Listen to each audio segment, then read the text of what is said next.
Отарбай Әсел Ернарқызы, Жамбыл облысы Мойынқұм ауданы Бірлік ауылы Қайрат Ұсқыбеков атындағы орта мектебінің 10-шы Б сынып оқушысы. Менің отаныма менің бастамам атты байқауында Қазақстанның 100 жаңа есімі номинациясы бойынша қатысқалы отырмын. Бүгін мен сіздерді менің туған өңірімнен шыққан, Қазақстанға еңбегі сіңген және де осы Бірлік ауылының дамуына үлкен үлес қосқан тұлғалармен таныстыратын боламын. Бұл бізде генерал түлектер Исаков Нұржан Әзімханұлы 1959 жылы 18 тамызда Жамбыл облысы Мойынқұм ауданы Бірлік ауылында дүниеге келген.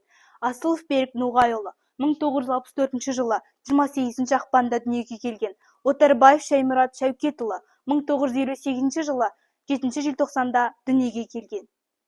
Ендігі кезекте құрметті тұлғаларымыздың қысқаша еңбек жолына шолу жасап өтейік. Исаков Нұржан Әзімханұлының еңбек жолы 1981-82 жылы Ленин аудандық комитетінің нұсқаушысы болып бастаған.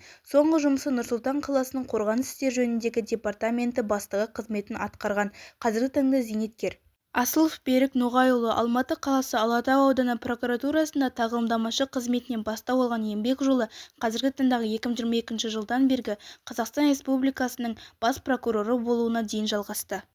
Отарбаев Шаймұрат Шәукетұлы 1980 жылдан Қазақ КСР ғылым академиясының философия және құқық институтының кіші ғылыми қызметкерінен бастау алып, 2010 жылдан қыркүйек айынан бері Маңғыстау облысы бойынша ұлттық құқық қорғау комитеті департаментінің бастығы.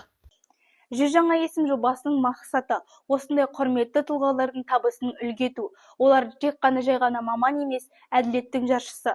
Олар өздерінің адамгершілігінің, табандылығының, еңбекқорлығының арқасында осындай биік дәрежеге жетіп отыр. Олардың жетістігі тек қана жеке жұмыс емес, бүкіл ауылдың, бүкіл елдің мақтанышы.